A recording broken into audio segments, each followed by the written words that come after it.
L'actualité culturelle qui continue avec Estelle Martin qui s'apprête à nous rejoindre. On commence ce soir avec des sortilèges écrits par Colette, mis en musique par Ravel. Des kilomètres, milliamètres, centimètres, qu'elle le fait, des millions, des trillions, des parties.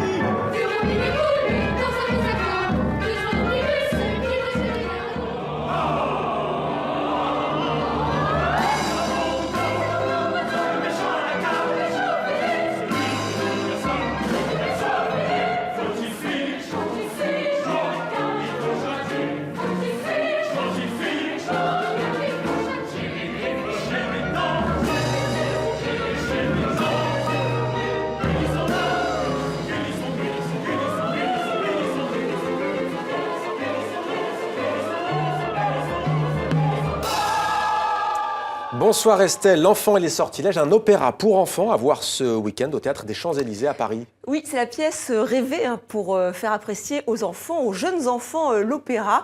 45 minutes, c'est calibré pour eux, c'est féerique et c'est écrit par un monstre sacré, deux monstres sacrés, puisque le livret, c'est l'écrivaine Colette, ouais. Et à la musique, c'est Ravel, oui, Ravel. Alors, ils sont bien amusés. Alors, l'histoire est assez simple et elle est universelle, elle est très moderne, c'est-à-dire c'est un enfant qui ne veut pas faire ses devoirs, en l'occurrence une petite fille, et là, elle saccage tout ce qu'il y a autour d'elle, mais tout le monde se révolte, le mobilier, les jouets, et tout ça sur une musique composée par Maurice Ravel qui s'amuse. Alors, il mélange du foxtrot, du polka, valse, ragtime. C'était la mode, le jazz dans les années folles. Donc voilà, c'est une vraie réussite. C'est un petit moment, un petit régal au Théâtre des Champs-Élysées à Paris. Donc si c'est à Paris, allez-y avec vos enfants. Ouais. Pour les petits et pour les grands, donc aussi, on a le droit, Estelle. Lui aussi aime nous raconter des histoires. Yannick Jolin est à Paris. Alors, le conteur vendéen présente un tout nouveau spectacle au titre assez énigmatique. Comme vider la mer avec une cuillère. Seul en scène, il s'empare des textes fondateurs des trois religions monothéistes avec un petit penchant pour la religion catholique. Et pour cause, il le dit lui-même, il est né dans un bénitier, il est vendéen. Alors, seul en scène, il raconte l'annonciation faite à Marie, la reine de Saba, Samson et Dalila, version Rasta. Et comme c'est Yannick Jolin, le patois vendéen n'est jamais loin. Il défend vraiment ce patois vendéen, sa langue maternelle, comme il dit. C'est même son hébreu à lui. D'ailleurs, quand il parle de Moïse bébé, ça devient un joli papo. Voilà, joli papo, c'est comme ça qu'on dit en vendéen. Et voilà comment il nous explique l'opération du Saint-Esprit. Le plus merveilleux, c'est peut-être qu'elle va avoir un fils qui va être aussi son père. C'est-à-dire que Jésus, il va être aussi son père.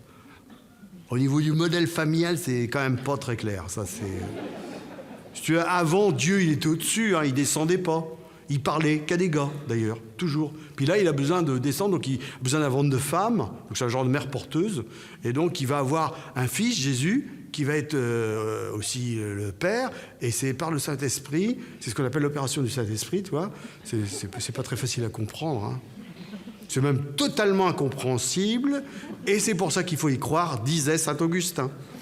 Bon, voilà qui est dit. Voilà, mais alors là, c'est vrai qu'il regarde le tableau parce que ce tableau a une importance dans le spectacle, puisque c'est avec ce tableau qu'il commence à raconter toutes ces histoires autour des textes religieux. Alors, sa vision d'Adam et Ève est très drôle aussi. Et c'est vraiment l'une des grandes forces de Yannick Jolin et de ce spectacle, c'est de nous parler de la religion, des religions avec beaucoup d'humour. Et ça, en ce moment, c'est assez sensible.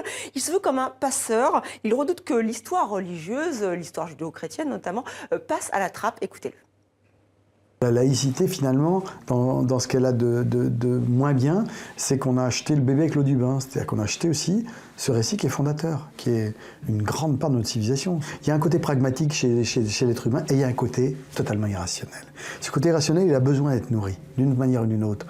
Donc, autant le savoir et autant ne pas être dupe. Si on dit on nie ça, je pense qu'on va vers de vrais problèmes. Dieu est mort, c'est nous qui l'avons tué. Estelle, on apprend beaucoup de choses sur le christianisme, mais pas seulement. Hein. Oui, alors pour Yannick Jolin, ce qui est fascinant, c'est que cette matière, il appelle ça cette matière religieuse, c'est-à-dire tous ces récits, ces récits bougent, ils évoluent au fil du temps, au fil aussi des nécessités politiques. Alors par exemple, saviez-vous que l'Immaculée Conception, né sans péché originel, date de 1854 seulement. Avant, il n'en était pas question, c'est récent. Et alors Yannick Jolin tire les fils, alors que ce soit dans la religion catholique, que ce soit dans le judaïsme, mais aussi l'islam. aller visiter les autres religions, c'est de dire aussi qu'elles ont les mêmes problèmes que nous, c'est-à-dire de l'évolution du récit, de la tentative de réappropriation par des gens de pouvoir, de la volonté de gens qui disent « je détiens la vérité ». Alors bien sûr que j'ai essayé de border, de raconter des histoires d'islam où je ne suis pas attaquable, et pourtant c'est des endroits intéressants, parce que c'est des endroits qui décalent aussi ce qu'on croit savoir de l'islam. Et quand, quelques 80 années plus tard, Saladin, le grand Saladin, va prendre Jérusalem, reprendre, il le prend le jour anniversaire du voyage nocturne de Mahomet.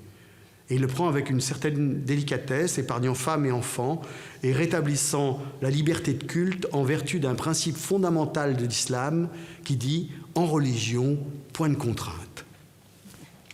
Ça évolue.